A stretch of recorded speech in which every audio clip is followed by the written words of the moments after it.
चतुराई का त्याग कर दिया जाए।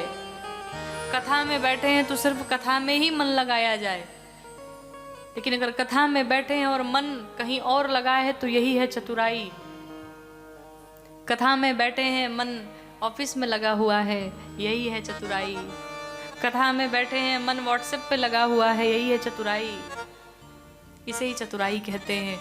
और भगवान कहते हैं जब इस चतुराई का आप त्याग कर देंगे तो भगवान आपको मिल जाएंगे, प्राप्त हो जाएंगे। निर्मल मन जन सो मोहि पावा, मोहि कपट छल छिद्र न बावा। लेकिन हम लोग बड़े कपटी हैं। मंदिर में जाकर के भगवान के सामने जब हम लोग बैठते हैं तो कहते हैं प्रभु हम बड़े कपटी हैं, बड़े पापी हैं, ये हैं वो हैं। क्यों जानते भगवान सुन नहीं रहे। भगवान से कह भी दें कोई किसी कहने थोड़ी जाएंगे। और एक बात बताऊं, अगर जिस दिन भगवान बोलना शुरू कर दें उस दिन लोग भगवान से झगड़ा कर बैठेंगे। भगवान से भी बुरा फिर कोई रह नहीं जाएगा। भगवान तो अच्छे इसलिए कि मूर्ति बन के खड़े हैं। हम अच्छा करें तो ठीक, बुरा करें तो ठीक, बोलते नहीं है ना।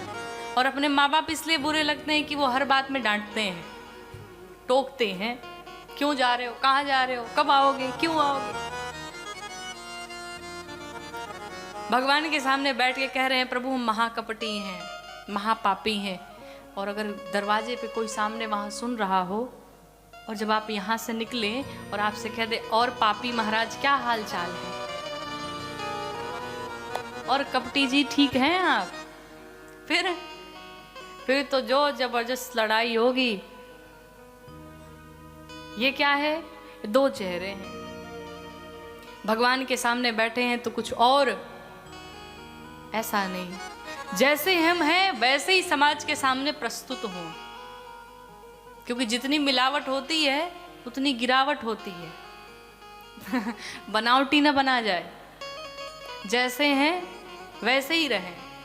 क्योंकि आप जैसे अगर सबके सामने वैसे ही रहेंगे तो आपको ज़्यादा परेशानी नहीं होगी। और बनावटीपन करेंगे तो हर बार बनावटीपन करने के लिए टाइम चाहिए। इसलिए भगवान कहते हैं निर्मल मन, आप बुरे हैं तो बुरे ही बन के आइए।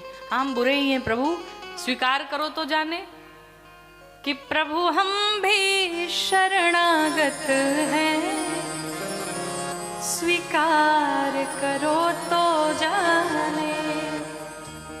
प्रभु हम भी आपके शरण में हैं, अगर हमें भी स्वीकार कर लीजिए तब तो जाने। अच्छों को तो स्वीकार करते हैं, कौन सी बड़ी बात है, लेकिन पापियों को भी स्वीकार करके मुक्त करिए, ये बहुत बड़ी बात है। और भगवान सब जानते हैं कि बंदे के दिल में क्या है, बंदे के दिल में क्या है, ये मेरे राम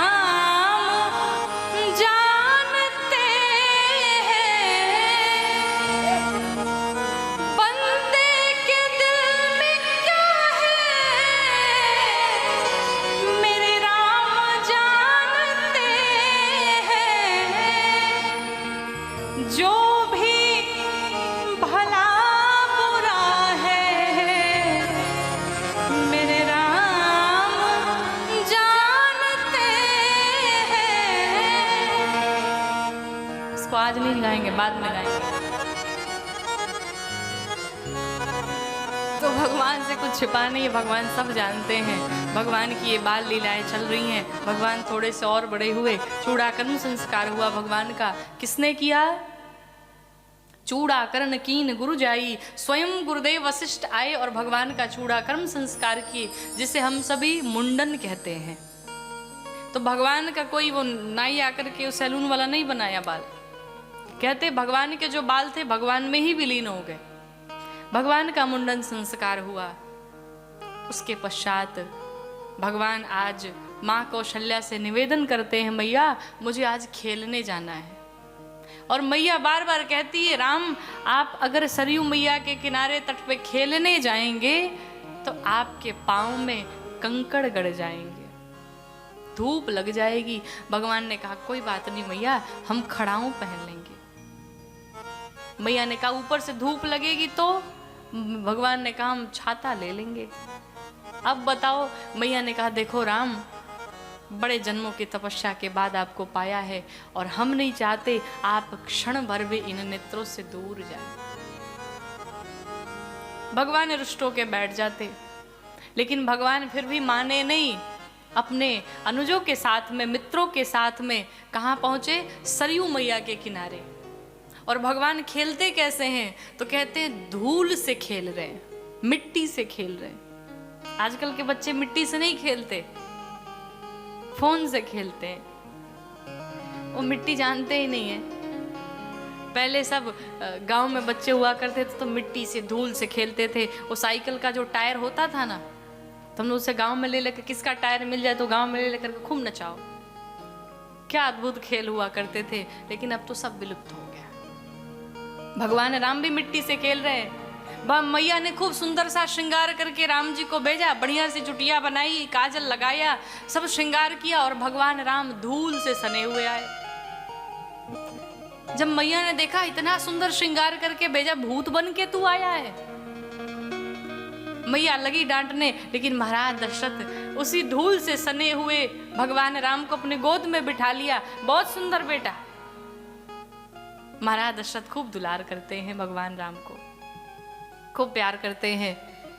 और माँ कौशल्या रुष्ट हो गई, लेकिन भगवान जैसे एक बार मुस्कुरा देते, मैया का सारा क्रोध शांत हो जाता। भगवान की मुस्कुराहट ही ऐसी है, बड़ी दिव्य।